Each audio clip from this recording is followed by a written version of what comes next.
we went through this period of time saying, well, okay, we have this legislative mandate that the government is supposed to save the economy, but we had this major issue of how to do it. I mean, it's one thing to legislate it, another thing is to figure out how to do it.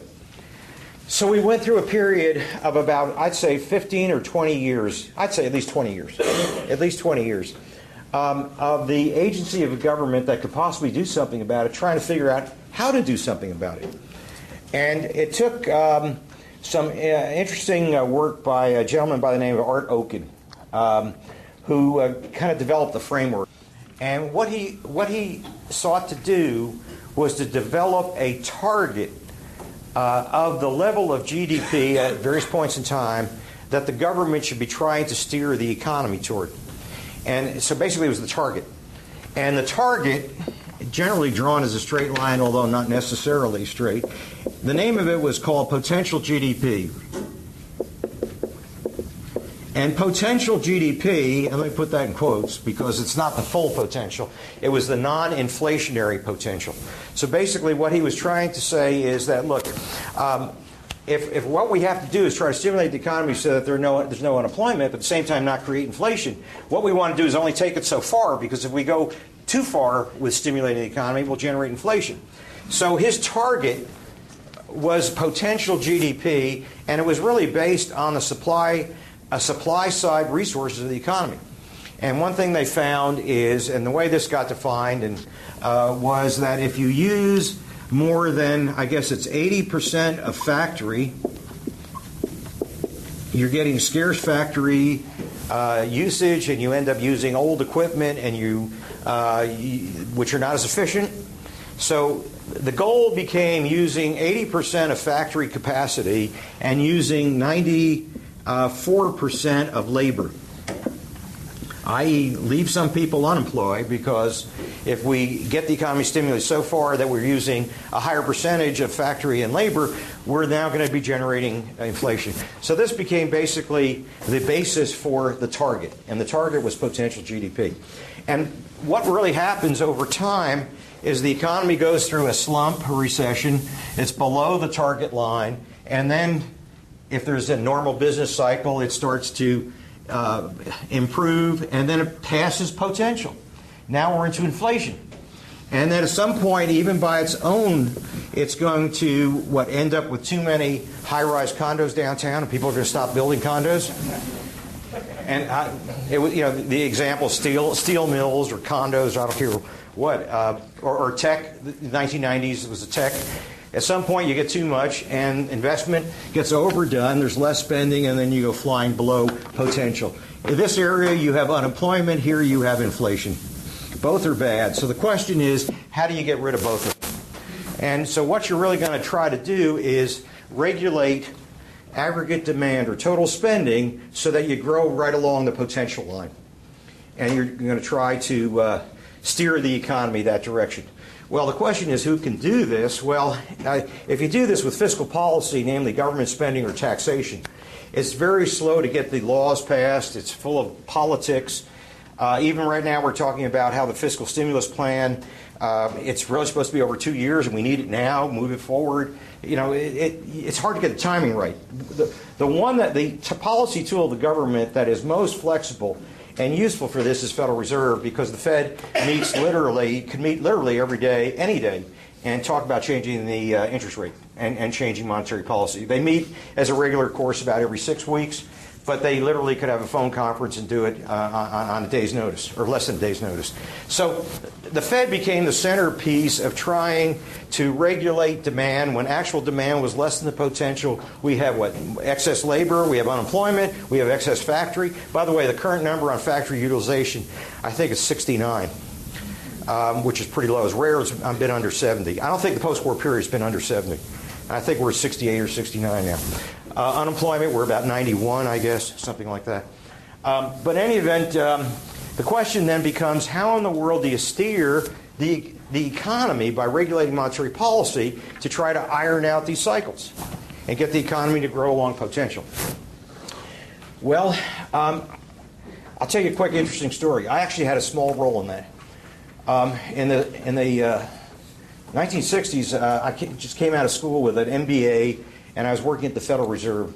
And I, rather than walk in as being a PhD carrying economist, which 99% of the staff was, I had an MBA, so I couldn't do one of those jobs. But what I did was I kind of walked in the technology door.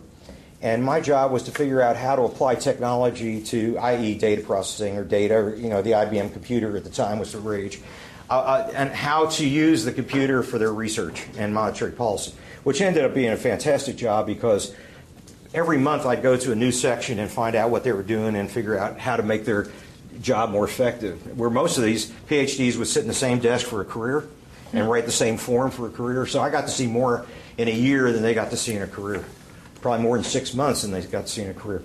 Then one project comes along one day which would absolutely intrigue me. The director of my division, who is trying to implement this technology change and how it's going to affect the Federal Reserve's ability to make policy, starts to read about something called an analog computer. Analog computers are different from digital computers. Analog computers, there's no data. There's no numbers. There's just pictures. If anyone in here is an electrical engineer, you'd know what an analog computer is. What you do with an analog computer, the concept is simple. I mean, they taught it, I learned it in a month. What it is an analog computer uses electrons to flow through wires and try to analogously build the flows electronically or electrically that's analogous to any flow system. Well, then economy is a flow system. What flows is dollars. We get paid today and we spend it tomorrow. And then they pay income to their workers and they get paid and then they spend it tomorrow. And then some of it goes to the flows into the bank and then the bank flows some to be loaned, and then a businessman comes in and borrows it and flows it into buying plant and equipment. So it turns out an economy is a flow system. So the analog computer was perfect for studying the flows of an economy and how they relate to each other. So here I was with an MBA, not even a PhD, and I kind of gravitated to this project. In fact, I grabbed it and ran with it, where I decided what I was going to do is build a model of the economy, a very simple model of the economy, even a textbook model of the economy. And onto this economy, I was going to graft a banking system.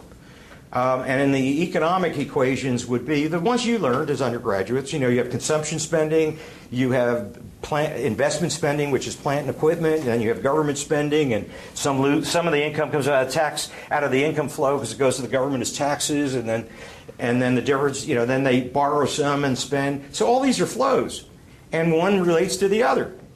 And so basically I modeled the electronic flows of this system to be exactly very simple Keynesian equations of an economy. And on top of that, what I did was add a banking sector. And the banking sector, where the Federal Reserve sits there in Washington, and what they're doing is adding, more liquidity to the banks, and then the banks, and they're also influencing the pricing by setting the discount rate. So the Fed is what the Fed is doing is providing more lendable funds out of the banking system and also influencing the interest rate. And as the Fed changes the interest rate and makes funding available, more businesses step up and borrow and spend. And it affects the economy. So you have an economy affecting the financial system, and the financial system is affecting the economy. In other words, variable A affects B, which affects C, and goes back and affects A, and then ultimately affects D, which is unemployment. So I built the system, and it really, and by the way, all the output was an oscilloscope. I mean, it's like going to a doctor for an annual physical, looking at your, the readout of your vital statistics. And what it showed was consumption, investment, money supply, interest rates, bank loans, etc. And it was an oscilloscope over time, and if you're trying to figure out what's going on, you could stop it. And you could look at all the relationships and start it again. Now, what I then did was I built into the system two knobs which added power, electric power. And the two places I introduced more power or less power, the ability to regulate the power, was the cost of loans from the Federal Reserve, i.e. the discount rate, the cost of money from the Fed, and the second one is how much liquidity would the Fed provide the banks to in turn lend. So that's how the Fed tries to control the system to get us on track, so that if you're going if you go past potential, you get into inflation, they're trying to take some of the energy out of the system. And if you're too low, they're trying to put energy in. So basically this, what I did was address the issue of, we can see that when actual GDP, gross domestic spending, is below this potential, the question is, how do you regulate monetary impulses to get it back up on track? And in other words, if you're down here, do you start trying to, at what point do you try to, well, let's take this part. Let's say the economy by itself caused a lot of condominiums to be built in downtown Austin, so you overshoot. So at what point do you want to start reining it in? Well, do you rein it in when the deviation is the greatest from trend? Well, if the deviation is the greatest from trend, if you start to rein it at this point, then you could crash through the bottom. So at what point do you want to try to contain this inflation? I mean, do you start all the way back here at the bottom and it starts to growing? At this point, do you introduce restraints? Do you introduce it at this point when it finally crosses the point where spending gets past your potential? And not only at what point do you introduce these negative influences, but how strong? I mean, so what I did with the analog computer is simulated monetary policy rules. The question is, at what point in this cycle do you try to, in this case, restrain the inflation? Do you start early on and gently to try to generate a path that asymptotically approaches potential? Or do you wait till it actually goes past the inflation start point and hit the brakes? Slam the brakes on. In other words, you start early and gradual, and actually the monetary policy people ended up using the terminology. Do you use the gradualist path, or the other terminology was what the electrical engineers called the bang-bang solution, is only gas or only brakes. So you do all at once when you know you've overshot, or you just try to do it in anticipation and at what rate. So basically, I simulated monetary policy rules. I gave a seminar to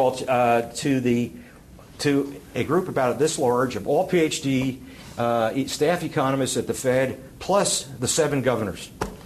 And here I was about 24 years old and scared to death, because certainly they knew more than I did on a lot of subjects, but it turns out I really did know more than they did about this, which taught me something. So I give the seminar, and the staff PhDs were intrigued by it. No one had ever done this before. If you can understand, in the Fed, it's like a caste system. Only the upper, the people close to the governors talk about monetary policy. Everyone else does the details. It's too important for the lower level people to be talking about it.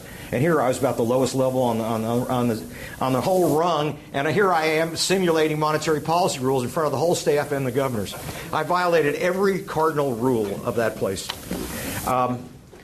Anyway, it went wonderfully well, and the PhD economists were very interested in it.